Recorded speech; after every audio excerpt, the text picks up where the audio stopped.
പങ്കുചേരുന്നു. നമസ്കാരം.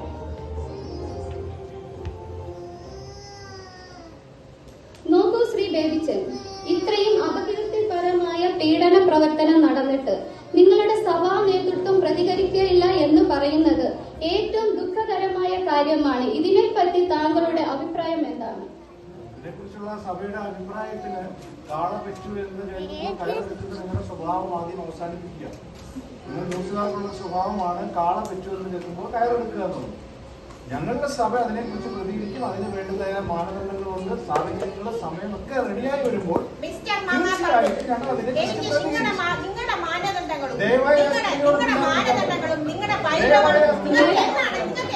മേഡം, നിങ്ങൾ ശാന്തയാകൂ. അദ്ദേഹം ഒന്ന് പറയട്ടെ.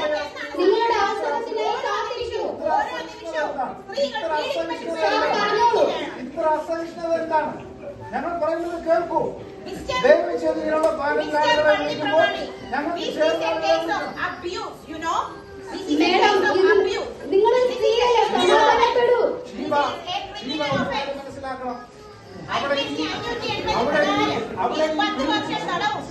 മേഡം, നിങ്ങൾ ശാന്തയാകൂ. നിങ്ങൾ സമാധാനപ്പെടേണ്ട. അദ്ദേഹം പറയട്ടെ.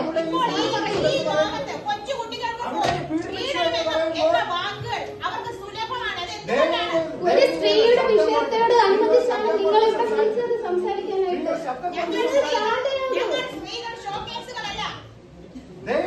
പറയാനുള്ള കേൾക്കൂ ശിവ. എന്റെ സമയത്ത് എന്തിനാണ് അവർക്ക് സംസാരിക്കുന്നത്? തീർച്ചയായിട്ടും ഞങ്ങൾ ഇതിനെ കുറിച്ച് പ്രതികരിക്കും. അപ്പോൾ ഈ സംഭവം നടക്കുമ്പോൾ മേഡം, നിങ്ങൾ സൈലന്റ് ആവും. നിങ്ങൾ അവസരത്തിനായി കാത്തിരിക്കും. എത്ര ബഹളം വെച്ചാലും പറയാനുള്ളത് സാർ, നിങ്ങളൊരു പുരുഷനല്ലേ, ഒന്ന് സമാധാനപ്പെടും. കൗമാരപ്രായത്തിൽ പിതാവിൽ നിന്നും, യൗവനപ്രായത്തിൽ ഭർത്താവിൽ നിന്നും, വാർദ്ധക്യ പ്രായത്തിൽ പുത്രനിൽ നിന്നും അവർക്ക് എന്റെ സമയമാണ് അവർ അതിക്രമിച്ചുകൾ സംസാരിക്കുന്നത്. എന്റെ സമയത്താണ് അതിക്രമിച്ചുകൾ സംസാരിക്കുന്നത്. മേഡം, ഒന്ന് സമാധാനം. അവസരത്തിനായി കാത്തിരിക്കും. കൊറോണ കാലത്ത് നിങ്ങൾ ഫോണിൽ ഞോണ്ടിക്കൊണ്ടിരുന്നു. ഞങ്ങൾ വീട്ടിലും ജോലി ചെയ്തു, ഞങ്ങളുടെ ജോലി സ്ഥലത്തും ജോലി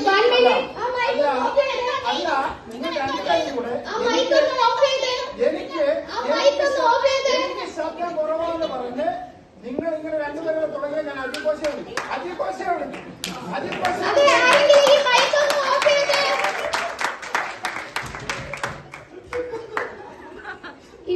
ഇപ്പോൾ കിട്ടിയ വാർത്ത, സ്ത്രീയെ പീഡിപ്പിച്ച സംഭവങ്ങളുടെ CCTV ദൃശ്യങ്ങൾ പുറത്തു വന്നിരിക്കുന്നു.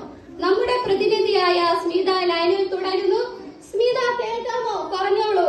കേൾക്കാം ഷീബ, കേൾക്കാം. ഷീബ, ഇവിടെ വെറും ഒരു ചെറിയ സംഭവത്തിനാണ് ഇത്രയും കോടിളക്കങ്ങൾ സൃഷ്ടിച്ചത്. CCTV ദൃശ്യങ്ങൾ ഞാനും കണ്ടിരുന്നു. അതിരാവിലെ പ്രാർത്ഥിക്കുവാൻ വന്ന സ്ത്രീ ഉപസംഹാര പ്രാർത്ഥനയ്ക്ക് ശേഷവും നിലത്ത് കിടന്ന്